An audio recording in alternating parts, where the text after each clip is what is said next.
नमस्कार मित्रांनो, माझं नाव अमोल आहे. मी एक बेवडा आहे. हाय. केवळ परमेश्वराची कृपा, अल्कोहोलिक्स अनोनिमस यामुळे आज मी दारूपासून लांब आहे. सर्वप्रथम आपला जो दिव्य जीवन समूह मालेगाव या समूहाचे जे होम ग्रुपचे जे मेंबर्स आहेत त्यांचं मी हार्दिक अभिनंदन करतो की त्यांनी आठवा वर्धापन दिन आहे त्यांचा. म्हणजे गेल्या 8 वर्षापासून हा समूह कार्यरत आहे. आणि मगाशी आपण बर्थडे सॉन्ग वगैरे घेतलं तर त्या समूहाच्या सर्व सभासदांचे म्हणजे अभिनंदन की ते एवढ्या चांगल्या रीतीने हा ग्रुप आहे, हा कार्यरत त्यांनी ठेवलेला आहे.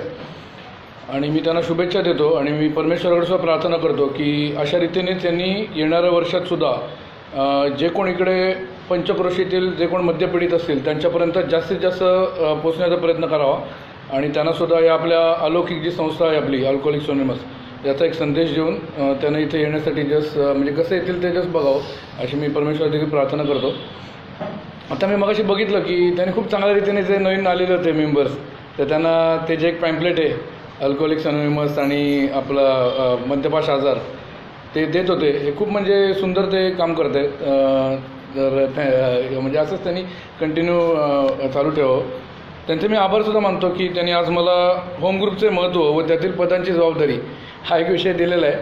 आणि त्याच्यावरती बोलण्यासाठी मला इथे विचारलं आणि मला असं म्हणजे इकडे कुठे सांगितलं स्पीकर मीटिंग म्हणा किंवा शेअरिंगसाठी बोलवलं तर मी त्याला म्हणजे मी होकार देतो.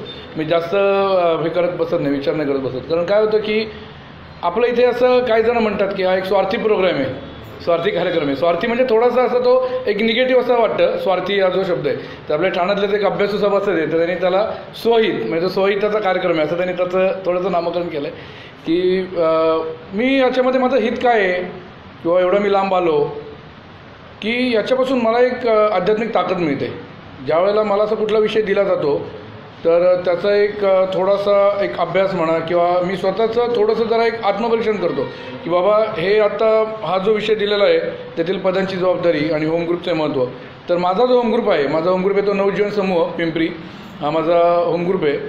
तर तिथे मी आत्ता जे काही बोलणार आहे तर मी ते करतो आहे का तिथे म्हणजे मी जेवढ्या प्रमाणामध्ये माझी एक बांधिलकी असायला पाहिजे, कमिटमेंट पाहिजे की एवढ्या वर्षापासून त्यांनी मला सांभाळलं त्या म्हणजे होम ग्रुपच्या सभासदांनी. तर मी त्यांचा एक फॅमिली मेंबर आहे कारण तो होम ग्रुप आहे माझा. तर तिथे जेवढ्या प्रमाणामध्ये माझ्याकडून अपेक्षित आहे काम तर होतं आहे का ॲटोमॅटिक एक आत्मपरीक्षण होतं आणि त्याचा मला फायदा होतो. तर ते असे जे आहे तर याचं मला म्हणजे प्रत्येक कुठल्याही म्हणजे मी जेवढा कॅपेबल आहे की मी ज्या विषयांवरती बोलू शकतो तर त्याचा माझीसुद्धा एक रिव्हिजन होते आणि त्याचा मला एक फायदा होतो. म्हणजे या अनुषंगाने माझ्या रिकव्हरीलासुद्धा हा जो एक असे जे स्पीकर मीटिंग्स होतात त्या थोड्याशा फायदेमंद होतात. तर मी माझं 1-2 मिनटामध्ये थोडंसं सांगतो माझी पार्श्वभूमी काय कसं होतं. मित्रांनो, मी वयाच्या 16व्या वर्षी बिअरच्या रूपाने माझी दारू सुरू झाली 11वीमध्ये असताना. आणि त्यावेळेला असा विचार केला नव्हता की आज मी ही जी दारू पितो आहे, ही जी बिअर पितो आहे तर यांनी माझं पुढचं जे संबंध आयुष्य आहे ते पूर्णपणे बरबाद होणार आहे असं मी त्यावेळेला विचार नव्हता केला. मी एकदम सहजरित्या ती आली, मी घेतली आणि पुढे त्याच्यामध्ये एवढा फसत गेलो की माझी करिअरची 3 वर्ष पूर्णपणे बरबाद झाली. 3 वर्ष माझी जस्ट ड्रॉप झाली कंप्लीट. आणि पुढे मग मी असा एका अभ्यासक्रमामध्ये प्रवेश घेतला की ज्याला काही अभ्यासाची किंवा जास्त काही पुस्तकी ज्ञान वगैरे किंवा खूप काही अभ्यास करायला होतं असं नाही. जसं एक प्रॅक्टिकल आणि असं जसं एक अशा अभ्यासक्रमामध्ये मी ॲडमिशन घेतली आणि कसं बसं देवाच्या कृपेने ते तरी पूर्ण झालं. आणि काय असेच माझे म्हणजे ते मद्यपान म्हणजे तो मद्यपाश आजार मला ज्यावेळेला मी सुरुवातीचा तो बिअरचा ज्यावेळेला तो घोट घेतला तेव्हापासूनच त्याची सुरुवात झालेली होती. हे मला माझी सगळं इन्व्हेंटरी ज्यावेळेला मी बघितली तेव्हा माझ्या लक्षात आलं. आणि नंतर ती वाढत गेली दारू. त्याच्यानंतर मी इथे स्वतःहून आलो मी अल्कोहोलिक्स अनोनिमसमध्ये. मी आता काही जास्त म्हणजे 2 मिनटामध्येच आटपतो कारण माझं काय होतं की मला जो विषय दिलेला आहे त्याच्यावरतीच मी बोलायचा प्रयत्न करतो. काही वेळा माझ्याकडनं थोडंसं विषयांतरसुद्धा होतं तर ते आता मी थोडंसं जरा जास्त विषयांतर करत नाही. माझी जी स्टोरी आहे ती जसं 2 मिनटामध्येच मी कंप्लीट करतो. मी स्वतःहून तिथे अल्कोहोलिक्स अनोनिमसमध्ये मी आलो कारण त्याला वाटलं की बाबा म्हणजे जीवनाची पूर्णपणे वाट लागलेली आहे. आणि इथे येण्याचा मी ज्यावेळेला विचार केला तर त्यावेळेला जवळपास एक 20 ते 30 वेळेला मी दारू सोडलेली होती त्याच्या अगोदर. पण काही काळाने ती पुन्हा सुरू झाली होती. एक 15 दिवसांनी म्हणा, 2-4 महिन्यांनी म्हणा, 8 महिन्यांनी म्हणा, असे जेवढा म्हणजे मोठा कधी राडा झालेला असायचा तर त्याच्यावरती तो जो स्पॅन ऑफ टाईम जो होता दारूपासून लांब राहण्याचा तर तो असायचा. सगळ्यात मोठा जो होता माझा स्पॅन ऑफ टाईम तो 1.5 वर्षाचा होता. 2006 साली माझा एक भला मोठा एक ॲक्सिडेंट झाला होता. समोरचा मरता वाचला आणि माझ्यावरती एक मोठी केस लागली होती. तर बघा ना, म्हणजे 2016 साली मी जेमतेम 22 वर्षाचा होतो फक्त. 2006 साली सॉरी 2006 साली जो झाला होता तो. आणि त्यावेळेला 1.5 वर्षाचा हे केलं होतं. आणि पुन्हा दारू हातामध्ये आली. कधी कधी जसं 4 दिवस सोडलेली होती. कुठेतरी बारमध्ये गेलो आहे, त्या कोणाबरोबर भांडण झाली, वेटरनी मारलं बिरलं, एक 4-5 दिवस आठवडाभर अशी सोडलेली होती दारू. पण त्यावेळेला मात्र मी असा हे घेतला की बाबा आपल्याला आता कोणाची तरी हेल्प घ्यायला पाहिजे असा विचार माझ्या डोक्यामध्ये आला. आणि मी स्वतःहून अल्कोहोलिक्स अनोनिमसमध्ये शोधून इकडे आलो. त्यावेळेला काही लग्न नव्हतं झालेलं, वय पण लहान होतं आणि घरची परिस्थिती म्हणजे काय आपली मध्यमवर्गीय, म्हणजे काय घरी म्हणजे काय असं खूप म्हणजे एकदम फार डेंजर म्हणजे खायची वगैरे असं नाही. माझे वडील होते ते कमवत होते, तर त्याच्यामुळे काय तशी एवढी काही जास्त नव्हती. त्याच्यामुळे काय झालं की त्यानंतर माझी तुलना सुरू झाली की बाबा जे कोणी नोकरीवरून हाकलून दिले किंवा कोणाची बायकोच दिले, मी असा विचार करायचो की अरे माझी तर बायको सोडून जाणार नाही. अरे माझं लग्नच नाही झालेलं, तर मी असं विचार करायचो नाही का की माझी बायको सोडून जाणार नाही, हे काय एकदम डेंजर बेवड येते तर. आणि दुसरं म्हणायचं की मला नोकरीवरून हाकलून दिलं, एवढा मी दारू प्यालो. मी असं म्हणायचो की अरे काय हे तर खूप डेंजर आहेत नाही का बेवडे, मला काय असं काही मागणार बिगणार नाही. कारण काय की माझा एक छोटासा बिझनेस सुरू केला होता मी, त्याच्यामुळे काय ते सुद्धा काही टेन्शन नव्हतं. तर असं सगळं कम्फर्टेबल वातावरण होतं, त्याच्यामुळे काही मी इकडे टिकू शकलो नाही मित्रांनो. इकडे मी येत होतो पण दारूपासून काही लांब राहत नव्हतो मित्रांनो. इथे येत असून सो मी ॲक्टिव्ह होतो. सुरुवातीपासून मला इकडे यायला आवडायचं, मीटिंग्स अटेंड करायला आवडायच्या. माझे जे होम ग्रुपचे जे आहेत तो जो माझा म्हणजे मदर ग्रुप आहे नवजीवन समूह पिंपरी. पहिलं त्याचं पिंपरी चिंचवड होतं, नवजीवन समूह पिंपरी चिंचवड. आता ते आमच्या समूहाचे 2 पार्टिशन झालेले आहेत, नवजीवन समूह पिंपरी आणि नवजीवन समूह चिंचवड असे 2 आता वेगवेगळे त्याचे झालेले आहेत. तर तो म्हणजे मी सुरुवातीपासून तिकडेच येत होतो आणि तिकडे मी म्हणजे ॲक्टिव्ह होतो सुरुवातीपासून की जो कुठला प्रोग्राम वगैरे असायचा आमच्या इकडे जे अल्केथॉन असं वर्धापन दिन वगैरे, तर तिकडे मी जरा थोडंसं हिरिरीने थोडासा भाग वगैरे घेत असायचो. आणि माझे जे होम ग्रुपचे मेंबर्स होते तर त्यांना माझ्या मध्यमुक्तीसाठी ते प्रयत्न करत होते की मला सगळे उपाय करून बघत होते ते की बाबा मला कधी चेअरमन बनवायचे किंवा मला एखादं काहीतरी जस्ट कामाची जबाबदारी द्यायची, असं काय काय होतं सगळं करून बघत होते पण काय उपयोग होत नव्हता मित्रांनो. असंच झालं सुरू. 2013 साली माझं लग्न झालं आणि त्याच्यानंतर काय मला असं ओव्हर कॉन्फिडन्स झाला की थोडेसे जे दिवस आहेत, काय नवीन लग्न झालं होतं, नवीन आली होती मुलगी आणि थोडेसे मी लिमिटेड झालं म्हणजे पिणं झालं म्हणजे माझ्या दुर्दैवाने की असं. आणि त्यावेळेला मला असं ओव्हर कॉन्फिडन्स वाटला की अरे मी बेवडा आहे पण तेवढा नाही, जे असं म्हणतो ना आपण की हे नाही, हे डेंजर बेवडे, मला काय लिमिटमध्ये पिता येतं, हा प्रॉब्लेम मला नाही आहे. डेंजर झाले. त्याच्यानंतरचे 3 वर्ष एवढी भयानक गेली मित्रांनो की 2013 ते 2016मध्ये पुन्हा मी आलो इथे, कारण ते 4 मुंड्या चीज झालो होतो. बायको सोडून जाणार नाही असा विचार करत होतो. बायको माझ्या ढोंगणावरती लात घालून जस्ट कधी जाण्यासाठी ती म्हणजे तयार झालेली होती. बिझनेसचे 12 वाजले होते, जे मी असं म्हणत होतो की बाबा याला नोकरीनं हाकलून दिलं आहे, माझं असं होणार नाही. तो बिझनेससुद्धा म्हणजे पूर्णपणे कर्जबाजारी आणि मला दारू चांगला मी पहिल्यांदा असं पित होतो बारमध्ये वगैरे जाऊन बापाच्याच पैशाने चांगल्या बारमध्ये जाऊन बिअर मस्त की चांगल्या मी पित होतो. तेवढी पण म्हणजे काही लायकी राहिली नव्हती. कुठेतरी छपरी ठिकाणी जाऊन प्यायचं असं सगळं सुरू झालं होतं डेंजर सगळे प्रकार. ते 4 मिनिटाची इथून मी पुन्हा इकडे आलो म्हणजे पुन्हा हे होऊन. तरीसुद्धा मी एवढा अट्टर बेवडा आहे की मला तरीसुद्धा मध्यमुक्तीसाठी 2017 साल उजाडावं लागलं. माझा जो प्रॉपर्टी आहे तो 29 जुलै 2017 या दिवशीपासून मी म्हणजे सोबर आहे मित्रांनो. आणि ही मी थोडीशी पार्श्वभूमी का सांगितली, पुढे मी जे काही शेअरिंग करणार आहे आपल्या होम ग्रुपच्या बाबतीमध्ये, तर ते थोडीशी जरा एक म्हणून पार्श्वभूमी सांगितली. तर काय झालं मग 2017मध्ये अशी परिस्थिती एकदम डेंजर झाली की बाबा मला थांबणं भागच होतं. म्हणजे काही जरी झालं की जर का मी त्यावेळेला जर का चुकून जरी दारू प्यालो असतो तर फार भयानक हे झालं, मोठी हे झालं असं, म्हणजे काय झालं असं मी कल्पना पण करू नाही शकत. त्याच्यामुळे परिस्थिती अशी झाली होती की मला थांबणं भागत होतं. त्याच्यामुळे मी थांबलो आणि पुन्हा आलो त्या माझ्या म्हणजे होम ग्रुपमध्ये. आणि तिकडच्या लोकांनी तर माझे जे बांधव आहेत माझ्या होम ग्रुपचे की पूर्वीपासून ते मला बघतायत, त्यांनी माझ्याबद्दलची आशा सोडून दिली होती की हा गेला आहे, वाया गेला आहे, अकाली मृत्यू नाहीतर ठार वेडेपणा, हे 2च पर्याय, याचं काहीतरी होणार आहे लफडा. पण शेवटी आले, त्यांना विश्वास नव्हता बसत की बाबा थांबला आहे, 10 दिवस झाले, 15 दिवस झाले, महिना झाला, 2 महिने झाले की त्याला म्हणजे जरा बरं वाटलं, त्यांना एवढा आनंद झाला. म्हणजे मी तर मला पण खेळ होतच होतं, पण ते त्यांचा जो सपोर्ट होता ना होम ग्रुपच्या मेंबर्सकडून मिळालेला, तो एवढा मला त्यावेळेला एवढा उपयोगी होता आणि एवढा माझ्यासाठी गरजेचा होता तो की जबरदस्त म्हणजे ते एवढे होम ग्रुपचे माझे मेंबर्स होते ना, म्हणून मी आज एवढा चांगल्या रीतीने आहे आता जो काय आहे तो. तर त्यांचा मी खूप म्हणजे ऋणी राहणार आहे. आणि असंच झालं की 3 महिने झाले आणि त्यावेळेला नोव्हेंबर महिना उजाडला. मी जसं म्हटलं की जुलै महिन्यामध्ये मी सोबत झालो आणि नोव्हेंबर महिन्यामध्ये ते आमच्या इकडची जी पदाधिकारी असतात, तो जो आपला विषय की होम ग्रुपमधील महत्त्वाची पदांची जबाबदारी, तर त्यावेळेला जस्ट हे झालं की म्हणजे कोण आमची इलेक्शन होते, म्हणजे की जे कोण आमचे होम ग्रुपचे मेंबर्स आहेत ते आम्ही ती पदांची वाटणी करून घेतो. समजा एखाद्या पदासाठी एकापेक्षा जास्त जणांनी इच्छुकता समजा दर्शवली तर मग इलेक्शन होते. तर मग त्यावेळेला काय झालं की त्यावेळेला मला ग्रुपने जसं कॉन्शियस दिला की बाबा मला खजिनदार बनवायचा, आणि त्यांनी मला ते बोलून दाखवलं की बाबा सगळ्यांनी ते सेक्रेटरी झाला, मग IGR झाला, PI झाला, मग खजिनदार कोण. आणि त्यावेळेला नुकतेच माझी 3 महिने झाले होते, 90 दिवस झालेले होते. आणि ते बोलले मला की अरे अमोल तू आता खजिनदार होत. तर मी जरा थोडंसं हे झालो की अरे अजून मला 1 वर्ष नाही झालेलं, 1 वर्षाचा टप्पा जरा पण महत्त्वाचा समजला जातो असा. तर 3च महिने झाले तर म्हणजे घेऊ का वगैरे. तर मग आमच्या होम ग्रुपचे जे आहेत ओल्ड टायमर, तर त्यांनी मला जरा दिलासा दिला. ते म्हणलं त्यांनी मला सांगितलं की अरे बघ इथे काय खूप मोठे लाखांचे आणि करोडचे हे होत नाहीत, व्यवहार होत नाहीत, ही तू जबाबदारी घे, म्हणजे तुला जरा एक थोडंसं कमिटमेंट पण तुझी वाढेल. आणि त्यांनी मला सांगितल्यानंतर मला जरा आधार वाटला आणि मी ती घेतली जबाबदारी. मी म्हणजे जस्ट 3 महिन्यातच होतं फक्त, त्यावेळेला मी ती खजिनदार पदाची जबाबदारी घेतली. आणि मित्रांनो मला सांगायला म्हणजे आनंद होतो आहे की आता माझं म्हणजे 6 वर्ष पूर्ण झाले. आता 7 वर्षात पदार्पण केले मी. या जुलैमध्ये मला 7 वर्ष पूर्ण होतील एक दिवसाने मध्यमुक्तीची. तर आता गेल्या 6 वर्षामध्ये या होम ग्रुपचे जे काही आमचे पदाधिकारी आहेत, तर प्रत्येक पदाधिकारी मी झालेलो आहे. म्हणजे जे काही पदं असतात सेक्रेटरी, म्हणजे आमच्या होम ग्रुपमध्ये जस्ट 4 पदं आहेत. जो आपला मेन आहे तो सेक्रेटरी, दुसरा आहे तो आपला IGR म्हणजे इंटरग्रुप जर असेल तर इंटरग्रुपला रिप्रेझेंटेटिव्ह असतो.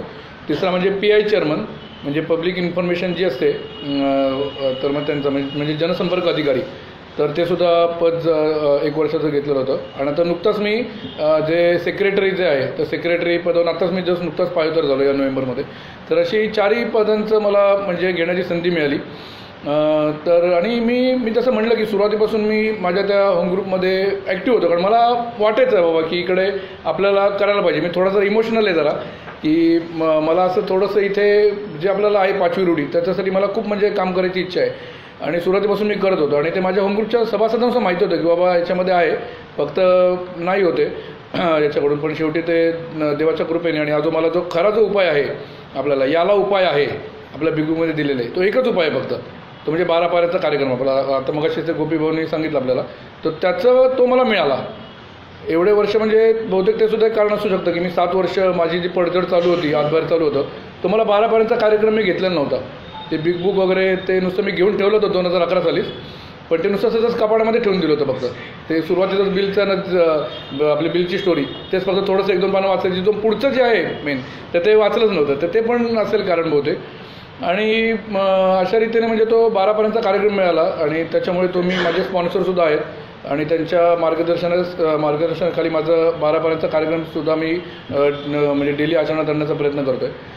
तर मित्रांनो आता हा जो होम ग्रुपचं जे आहे महत्त्व, तर काय झालं होतं की मी जेव्हा इथे आलो आमच्या पिंपरी चिंचवडमध्ये, मी जेव्हा अल्कोहोलिक्स अनोनिमसचा शोध घेऊन मी आलो इथे, त्यावेळेला तो संपूर्ण पिंपरी चिंचवड शहरामध्ये एकच समूह होता, तो आमचा जो आहे तो. म्हणजे त्याला 1988 सालापासून तो आमचा ग्रुप आहे तिथे, नवजीवन समूह पिंपरी चिंचवड.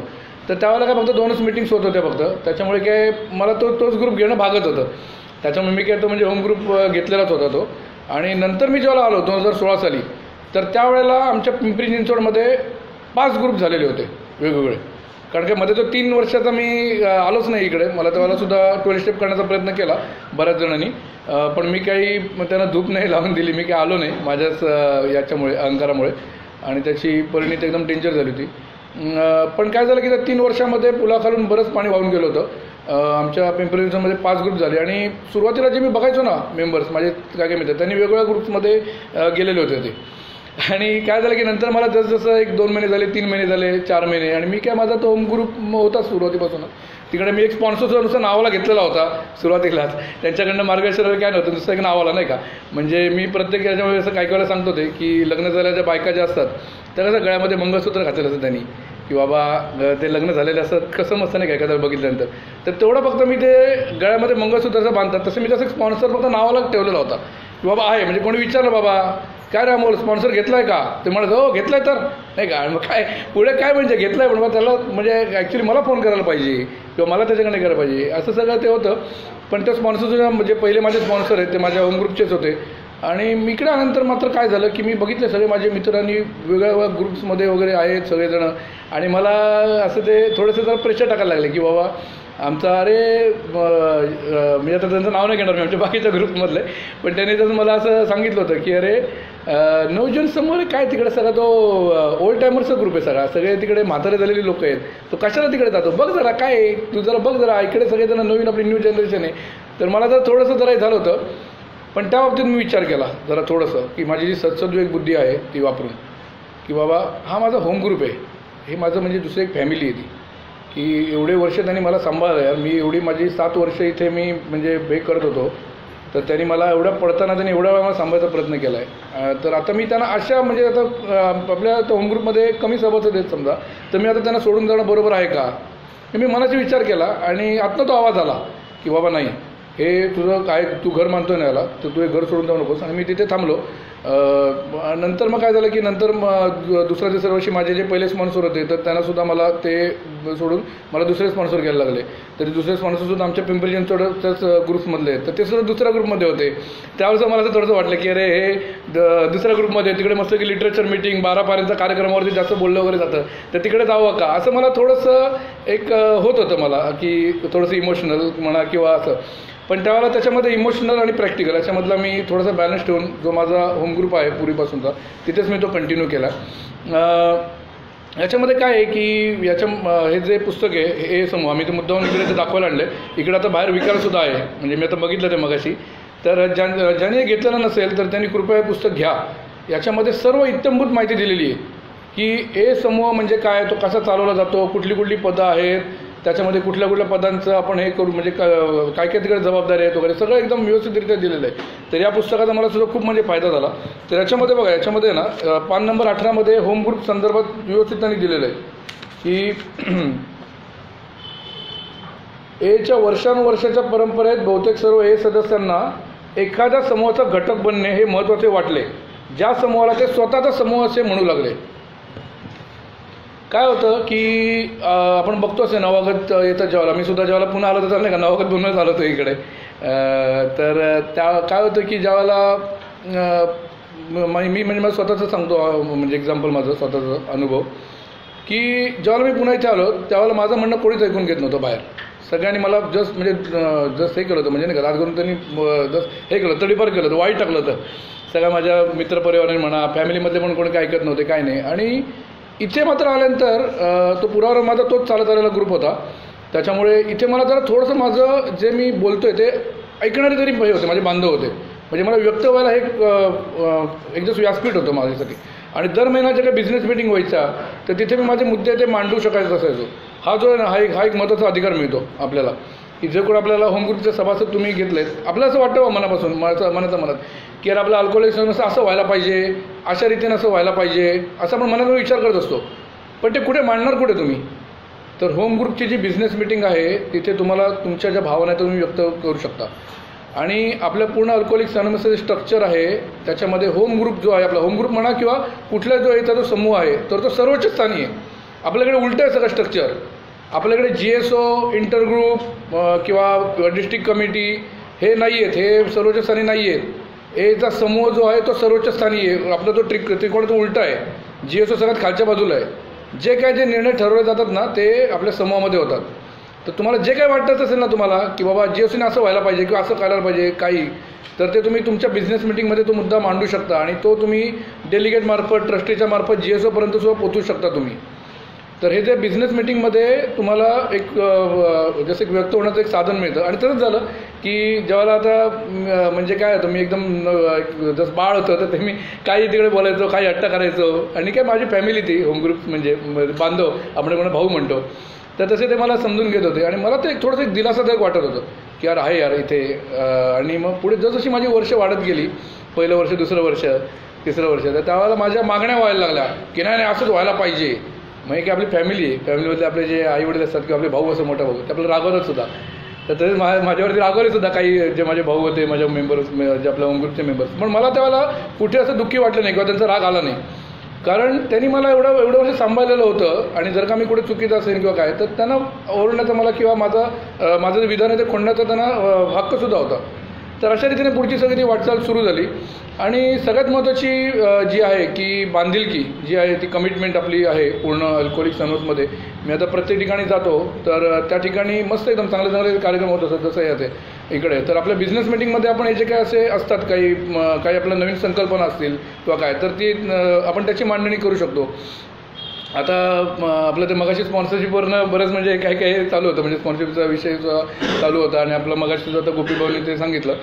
तर काय व्हायचं की मी असे आपल्या ऑनलाईन मिटिंग्समध्ये म्हणा किंवा कुठे हलक्यातून वगैरे गेलो की तिथं असं बरेच ऐकायचो की परदेशामध्ये असं होतं, परदेशामध्ये नाही का अशा पद्धतीने होतं. तिथे पहिल्या दिवसापासूनच ते 3 महिन्याची बिग बुकवरती मिटिंग घेतली जाते आणि असंच मी ऐकायचो. आणि त्यावेळेला मी मध्ये ड्युरिंग आपलं लॉकडाऊनमध्ये मी ते स्पॉन्सरशिपचं ते पॅम्पलेट आहे तर त्याच्यावरसुद्धा आम्ही बिझनेस मिटिंग घेतली. म्हणजे मीच ते त्याचं सगळं तर ट्रान्सलेशन वगैरे केलं होतं इंग्लिशवरून मराठीमध्ये. आणि त्यावेळेला मला एक जसं एक संकल्पना समजली की परदेशामध्ये ती राबवली जाते की तिथे जे कोण नावागत येतात की आज आता ते आलेले आहेत ते नावागत, तर त्यांना तिकडचे जे समूह आहेत ते आल्या त्यांना इनिशियल स्पॉन्सर देऊ शकतात. म्हणजे ते त्या इनिशियल स्पॉन्सरसाठी ते विचारणा करतात बाबा की तुम्हाला इनिशियल स्पॉन्सर पाहिजे का. तर ती जी संकल्पना आहे त्याचा मी थोडासा अभ्यास केला आणि ती आमच्या समूहामध्ये मी मांडली. आणि समूहामध्ये ती व्यवस्थित मांडल्यानंतर त्यांनी ती कल्पना माझी म्हणजे उचलून धरली. आणि आज आम्ही आता काय करतो आहे की जर का आमच्या समूहामध्ये कोणी समजा नवागत आला तर त्याला आम्ही जे कोण चेअरमन असतात ते सगळ्यांच्या समोर विचारणा करतात की बाबा आमचा जो समूह आहे तो आम्ही इनिशियल स्पॉन्सर आम्ही म्हणजे देऊ इच्छितो, तर समजा तुम्हाला पाहिजे असेल तुम्ही घेऊ शकता. आणि त्याला स्पॉन्सरशिपच्या बद्दलचे स्पॉन्सर आणि स्पॉन्सी यांच्याबद्दलचे जे काय भ्रम आहेत ना ते त्यांना पहिल्यांदा क्लिअर करतो की बाबा हा इनिशियल स्पॉन्सर आहे. म्हणजे जस्ट फक्त तुम्ही आता इनिशियल म्हणजे जसं एक सुरुवातीच आहे की बाबा तुला फक्त मद्यमुक्त ठेवणं म्हणजे राहण्यासाठी की बाबा तू इकडे 1.5 तासाची मीटिंग केली पण बाकीचे जे 22.5 तास जे आहेत त्यावेळेला समजा तुला काही अडचण आली किंवा बाहेर समजा तुला काही घरी भांडण झाले म्हणा किंवा तुझ्या कंपनीमध्ये काहीतरी इश्यू झाला, काही अशा वेळेला अनकम्फर्टेबल वाटलं तर हा एक तुला एक आधार असणार आहे. याला तू कॉल करून किंवा त्यांच्याबरोबर थोडीशी बातचीत करू शकतो. सर एक आधार मिळतो. आणि ती कल्पनासुद्धा म्हणजे आता चालू आहे. म्हणजे आमच्या जो आमचा ग्रुप आहे नवजीवन समूह पिंपरी तिकडे चालू आहे ते. आणि इनिशियल स्पॉन्सर म्हणजे काय लगेचच्या लगेच घ्यावा मी तर म्हणतो की आजसुद्धा जे आहेत नवीन आलेले बांधव त्यांनी इकडचे जे आहेत आपले दिव्यजन समूहाचे तर त्यांनीसुद्धा तुम्ही 2-4 नंबर घ्या. म्हणजे तुम्हाला बाहेर काही आता हे मीटिंग झाल्यानंतर तुम्हाला समजा बाहेर काही समजा वाटलं तर तुम्ही यांना कॉन्टॅक्ट करू शकता. म्हणजे तुम्हाला जर एक आधार मिळेल. तर अशा काही काही ज्या संकल्पना आहेत त्या आम्ही बिझनेस मीटिंगमध्ये मांडत होतो. आणि अशा रीतीने की आता हे जे आहे खजिनदार, IGR, PI चेअरमन आणि सेक्रेटरी तर याचं आता किती राहिलं बघा 10 मिनटं. ओके चालेल, मी फक्त 10 मिनटं जर मला ठीक करा. तर मी फक्त आता एक 10 मिनटामध्ये हे जे होम ग्रुपच्या महत्त्वाबद्दल मी थोडंसं मी सांगण्याचा प्रयत्न केला. तरी जी पदांची जबाबदारी आहे तर त्याच्याबद्दल मी थोडंसं सांगू इच्छितो. कारण काय की चार जी पदं आहेत ती म्हणजे मला सेवेची संधी दिलेली आहे म्हणजे होम ग्रुपच्या सभासदांनी, त्याबद्दल मी स्वतःचा अनुभव सांगणार आहे. सगळ्यात त्याच्यामध्ये काय झालं होतं की आपला जो अल्कोहोलिक्स अनोनिमसचा जो प्रोग्राम आहे पूर्ण तो 12 पायऱ्यांचा स्वतःच्या रिकव्हरीसाठी आहे. आणि ज्यावेळेला आपल्याला ग्रुप लेवलमध्ये आपल्याला काम करायचं असेल किंवा सेवेच्या आपल्याला काही सेवेची आपल्याला समजा काही पदं समजा घ्यायची असतील समजा तर ज्या ट्रेडिशन्स आहेत तर त्या आपल्याला म्हणजे त्याचं पालन करणं ही जसं आपली एक जबाबदारी राहते. तर आपला जो ट्रायंगल आहे तर त्याचं बऱ्याच वेळेला आपण चुकीचा अपभ्रंश करतो की एकता सेवा मुक्तता असं बोललं जातं बऱ्याच वेळेला. कारण इकडे एकता दिलेलं आहे, इकडे सेवा आणि खाली मुक्तता आहे. तर त्याचा तसा हे नाही आहे. त्याचा सिक्वेन्स कसा आहे की मुक्तता, एकता आणि सेवा असं आहे. मुक्तता म्हणजे आपल्या 12 पायऱ्या. ज्याला 12 पायऱ्या झाल्यानंतर ज्यावेळेला मी दारूपासून मुक्त होईन, दारूचं जे ऑब्सेशन आहे ते लिफ्ट होईल माझं आणि माझ्यामधले जे स्वभाव दोष आहेत त्याच्यापासून थोडंसं जरा मी मुक्त होईल तर त्यावेळेला मी त्या ट्रेडिशन्स मी पालन करू शकणार आहे. आणि त्या ट्रेडिशन्स ज्या आहेत रूढी पालन करून जे माझे भाऊ आहेत त्यांच्याबरोबर मी एक चांगल्या रीतीने जे 5व्या रूढीमध्ये सांगितलेलं आहे की बाबा अजूनपर्यंत जे मध्यपिढीत जे आहेत जे लोक तर त्यांच्यापर्यंत आपल्याला पोचणं हे आपलं महत्त्वाचं कर्तव्य आहे. तर त्याचं मी पालन करू शकेन. तर हे जे ट्रेडिशन्स आहेत या सेकंड यायला जातात. आणि मग तिसरा जो आहे संकल्पना कन्सेप्ट त्या सेवेच्या पार्टमध्ये येतात ते. तर याच्यामध्ये जी दुसरी रूढी आहे ती सगळ्यात महत्त्वाची आहे. म्हणजे दुसरी रूढी जी आहे म्हणजे काय की मला 12 पायऱ्या मला पाठ आहेत की पहिली पायरी कुठली, दुसरी पायरी कुठली, 8वी पायरी कुठली वगैरे. पण हे 12 रूढींचा जो क्रम आहे ना तो अजूनही माझ्या सिक्वेन्सनुसार तो लक्षात नाही. रूढ्या कुठल्या ते माहिती आहे मला, त्याचं म्हणजे मी पालन करतो मी. तर याच्यामध्ये बघा हे जे प्रेम ईश्वर आज आमच्या समूहाच्या उद्दिष्टासाठी एकमेव सर्वोच्च अधिकारी आहे. तो ईश्वर त्याची स्वतःची इच्छा सभासदांच्या सद्सद्विवेक बुद्धीद्वारे व्यक्त करतो. आमचे नेते विश्वासू सेवक असतात, ते अधिकार गाजवीत नाहीत. ज्यावेळेला मी म्हणजे माझ्या होमग्रुपच्या सभासदांचं खूप ऋणी आहे मित्रांनो, की त्यांनी ज्यावेळेला मला ते खजिनदार पदाचं दिलं, ज्यावेळेला 3 महिन्यात होतो मी फक्त, तर त्यातल्या आणि ही दुसरी रूढी आहे ती एकाने मला सांगितली होती नीट व्यवस्थित, की बाबा इथे तू आता लीडर झालास, खजिनदार झालास, म्हणजे आता काय तू काय इकडे हुकमत नाही गाजू शकत की बाबा तू जसं म्हणशील असंच व्हायला पाहिजे. हे काय नाही, हे बिझनेस मिटिंगमध्ये जे बोलतील तुला पालन करायचे. तू विश्वासू सेवक आहेस आणि तू अधिकार गाजू शकत नाहीस. हे सगळ्यात पहिल्यांदा आपल्याला जस्ट लक्षात घ्यायला पाहिजे की जे पदांची जबाबदारी जी आहे ना, कुठलंही पद घेताना आपण एक सेवा आहे आपली, विश्वासू सेवक होतो आपण. बिझनेस मिटिंगमध्ये जे कोण 8-10 मेंबर जे कोण असतील ते जे काही ग्रुपमधील जे काही सद्सद्विवेक बुद्धीद्वारे जो काही निर्णय होईल तर तो तुला पालन करायला लागणार आहे. समजा माझं जर काय एखादं म्हणणं असेल, मी जर का सेक्रेटरी जस्ट पायदर झालो, पण मला जर का वाटतं बाबा असं करायचं, मी आता जसं मगाशी म्हटलं की इनिशियल स्पॉन्सर द्यायचं आहे, असं का मी समजा म्हणत असेल, आमच्या ग्रुपमध्ये समजा 8 जण आहेत आणि मी समजा एकटाच जर का म्हणतो की नाही द्यायला पाहिजे, 8 जणांपैकी 7 जण जर का विरोध करतील किंवा 6 जण जर का विरोध करत असतील आणि मी आणि एखादाच माझा मित्राचं काम आहे फक्त 2 जण म्हणून नाही व्हायला पाहिजे, तर मला 6 जणांचं ऐकणं हे भाग पडणार आहे आपल्याला, की म्हणजे त्याचं ऐकावंच लागणार आहे की मी ऑर्डर देऊ शकत नाही, अधिकार गाजू शकत नाही, विश्वासू सेवक आहे मी फक्त. तर हे जे आहे ना हे नीट मुळामध्ये माझ्या ते लक्षात आलं. आणि त्यानुसार काय की खजिनदार पदाचं ज्यावेळेला होतं ना त्यावेळेला एक जबाबदारी पण एक होती. त्याच्यामुळे सुद्धा मला मध्यमुक्ततेमध्ये सुद्धा त्याच्या जरा थोडासा एक मोलाचा वाटा ठरला तो, की एवढी इकडे आपण आता सगळ्यांनी आपल्या कष्टाचे पैसे प्रत्येकाच्या ऐपतीप्रमाणे इकडे देतो आपण, 5 रुपये, 2 रुपये, 10 रुपये. तर पहिल्यांदा मला सुद्धा जसे 5 रुपये 10 रुपये अशी मोठी वाटायची, कारण त्याला कर्जबाजारी झालं होतं मी सुरुवातीच्या काळामध्ये. तर ती एवढी अमाऊंट ठेवायची स्वतःकडे, कधी 200 रुपये व्हायचे, कधी 100 रुपये, कधी 80 रुपये किंवा काय, ती स्वतःची मोठी वाटायची. पण ती माझ्याकडे आहे, खजिनदार आहे, तर ते त्याची व्यवस्थित कसं आपल्याला एक पाहिजे अशी थोडीशी जरा काहीतरी माहिती नाही, पण आतून अशी काहीतरी एक जबाबदारी अशी होती. आणि ते सुद्धा मला थोडीशी मध्यमुक्ततेकडे म्हणजे वाटचाल करण्यासाठी थोडीशी कारणीभूत ठरली. आणि त्याच्यामध्ये काय आहे की खजिनदार पद जे आहे त्याच्यामध्ये फक्त जो डेली जो हिशोब आहे की बाबा आजच्या दिवसामध्ये किती हे झाले, त्याच्यानंतर मग आता प्रत्येक ठिकाणी आपल्याला माहितीच असेल ना की 7व्या रूढीप्रमाणे आपण कुठलीही जी गोष्ट आहे ती आपण मोफत घेत नाही. की आपलं आता हॉलचं असेल, हॉलला सुद्धा तुम्ही काहीतरी एक फुलाची पाकळी काहीतरी त्यांना देणं अपेक्षित आहे. आता आम्ही पण आमच्या चर्चमध्ये आमची मीटिंग होते, तर तिथे आम्ही दर 3 महिन्यांनी किंवा 6 महिन्यांनी ठराविक अमाऊंट त्यांना देतो आम्ही एक डोनेशन म्हणून. तर हा जो सगळा जो काय खर्च आहे ना तर तो सगळा व्यवस्थित आपण एक त्याची एक नोंद ठेवायची. आणि ती काय की कोणी जर का मागितली तर ते देणं आपण भाग आहे, आपली ती जबाबदारी आहे. की कोणी समजा मागितली बाबा की एवढी किती अमाऊंट झाली होती, किती काय आहे, तर हे देणं भाग आहे. तर हेच आहे. त्याच्यामध्ये काय खूप असं मोठं खजिनदार म्हणजे आपल्याला मोठी काय असं काय नसतं जास्त. दुसरं जे मी होतं ते IGR इंटरग्रुप रिप्रेझेंटेटिव्ह. आता इथे या भागामध्ये मालेगावमध्ये म्हणजे आहे का इंटरग्रुप किंवा काय ते मला माहिती नाही, पण बाकीच्या ठिकाणी चाललेलं तर माहिती असेल की IGR पदाचं काय असतं की इथे बिझनेस मिटिंगमध्ये जे काही निर्णय होतात ते आपण त्या इंटरग्रुपमध्ये जस्ट सांगायचे आणि इंटरग्रुपमध्ये जे काय होतात ते आपल्याला आपल्या ग्रुपच्या बिझनेस मिटिंगमध्ये मांडायचं आहे. एवढंच माझं काम आहे IGRचं. काही वेळेला असे होतात की बाबा असे काही मुद्दे निघतात इंटरग्रुपच्या मिटिंगमध्ये वगैरे की ताबडतोब निर्णय घेणं गरजेचं असतं. मग त्यावेळेला मात्र आपण आपल्या होम ग्रुपच्या सभासदांना वगैरे किंवा विचारायचं तर आपण 1-2 मिनटं मागून किंवा जे काही बाकीचे पदाधिकारी असतात त्यांच्याशी सल्लामसलत करून आपण देऊ शकतो. पण अशा वेळेलाच फक्त त्याला एक तेवढा अधिकार दिलेला असतो बाबा की समजा असे काही आलीच समजा असे खूप कमी असतात तुरळक प्रसंग असं असे की त्याचं एखादा निर्णयावरती लगेचच्या लगेच आपल्याला घ्यायचं आहे, म्हणजे निर्णय घ्यायचा आहे एखाद्या याच्यावरती, तर ते त्यावेळेला तो IGRसुद्धा देऊ शकतो. आणि एवढंच त्याचं काम असतं फक्त. असा एक मुद्दा मला आठवत येतो, फक्त मी 1-2 मिनटामध्ये सांगतो की मी IGR होतो आणि त्यावेळेला आमच्याकडे पिंपरी चिंचवड इंटरग्रुप नव्हता, पुणे इंटरग्रुप होता. आणि त्यावेळेला त्यांनी असा मुद्दा मांडला की त्यांच्याकडे एक अमाऊंट होती, तर त्या अमाऊंटचं त्यांना पिंपरी चिंचवड, कोथरूड, हडपसर आणि अजून एक ते पश्चिम ते पुणे तिथे, तर त्यांना 4 ठिकाणी जनजागरण सभा करायच्या होत्या.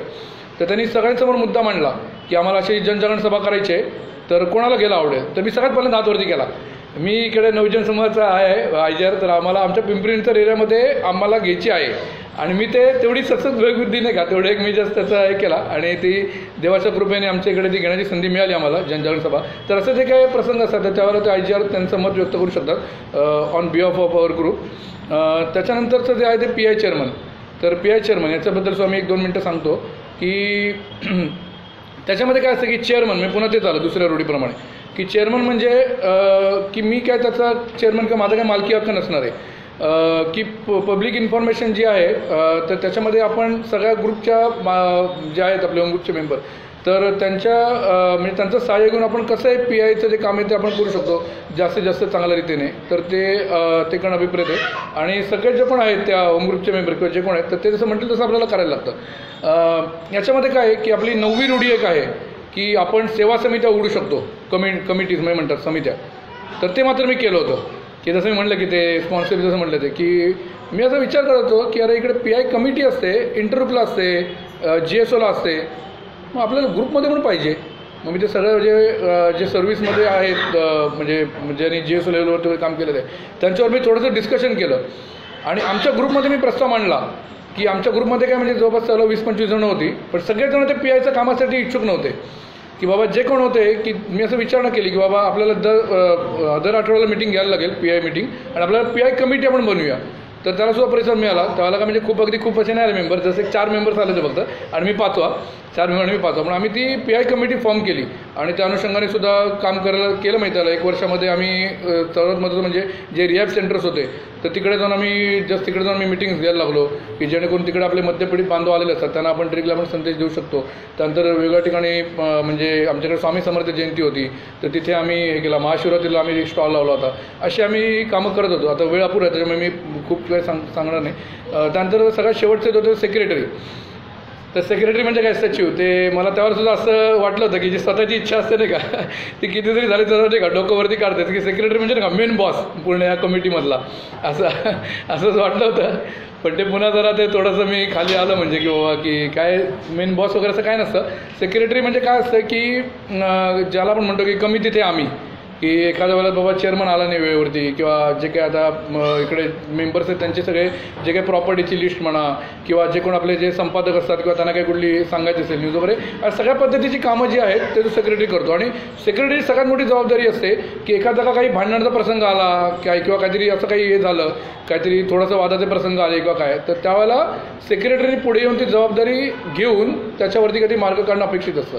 त्याच्यामुळे काय आहे की हे तर पुस्तक आहे ना, आता मी म्हणजे पुस्तकाला काही सगळं सांगणार नाही, पण मी सगळ्यांना पुन्हा एकदा विनंती करतो की ज्यांनी म्हणजे ज्यांना या म्हणजे सेवेमध्ये याची इच्छा असेल आणि जे होम ग्रुपमध्ये सक्रिय असतील मेंबर्स तर त्यांनी हे कृपया पुस्तक घ्यावं. ज्याने घेतलं असेल त्यांना तर काही सांगण्याची गरज नाही, त्यांना माहिती असेलच आहे, पण ज्याने घेतलं असेल त्यांनी हे कृपया पुस्तक घ्या. याच्यामध्ये इत्यंभूत सगळी माहिती दिलेली आहे तुम्हाला. आणि फक्त आता आमच्या होम ग्रुपमध्ये फक्त 4च पद आहेत, तर असं काही नाही, तिकडून बाकीची पदंसुद्धा दिलेली आहेत. तर प्रत्येक होम ग्रुपला स्वातंत्र्य दिलेलं आहे. तुम्ही 8सुद्धा तुम्ही जी यात कमिटी मेंबर्स तुम्ही घेऊ शकता किंवा 7 काय मी इकडे त्यांनी भरपूर त्यांनी आपल्याला पर्याय दिलेले आहेत. तर ते प्रत्येक ग्रुपवरती ते हे राहतं, डिपेंड राहतं. तर मी सगळ्यांना पुन्हा एकदा विनंती करतो की हे पुस्तक तुम्ही घ्या, त्याच्यामध्ये सगळी दिलेली माहिती दिलेली आहे. आणि आपले जे आता मगाशी मी म्हटलं की जसं आता ते मगाशी आल्यानंतर ते बिझनेस मीटिंगमध्ये जसं यांनी केलं होतं म्हणजे असे काय जे असतात असे काही मुद्दे असतात की त्याच्यावरती अंमलबजावणी होते. आता ते मी आल्यानंतर बघितलं मगाशी की ते मला सुद्धा थोडंसं इम्प्रेसिव्ह वाटलं की जे कोण नवीन आलेले होते मेंबर तर त्यांना ते सगळ्यांना एक पॅम्पलेट देत होते. तर हे सुद्धा तुमचं कुठेतरी बिझनेस मीटिंगमध्ये ठरलं असणार आहे नाही का, बरोबर की नाही. तर हे अशा रीतीने म्हणजे होम ग्रुपचं जे आहे होम ग्रुपमध्ये सगळ्यांनी एकत्र येऊन असे काही निर्णय आपण घेतले जातात. आता इकडे बहुतेक माझ्या माहितीप्रमाणे मालेगावमध्ये फक्त एकच समूह आहे ना, हां चल म्हणजे काय आता सगळ्यांना म्हणजे काम करायची आणि सेवा करायची भरपूर संधी आहे. आणि बाकीच्या ठिकाणून जे आलेले असतील मेंबर्स तर त्यांनीसुद्धा कृपया कोणी अजूनपर्यंत समजा काही पदं घेतलेली नसतील तर कृपया होम ग्रुपमध्ये सुद्धा तुम्ही सक्रिय व्हा आणि एखादं पद घेऊन तुम्हाला जास्त सेवा करायची संधी मिळेल. तर थँक्यू व्हेरी मच. मी पुन्हा एकदा दिव्य जीवन समूह मालेगावचा मी आभार मानतो. Thank you very much.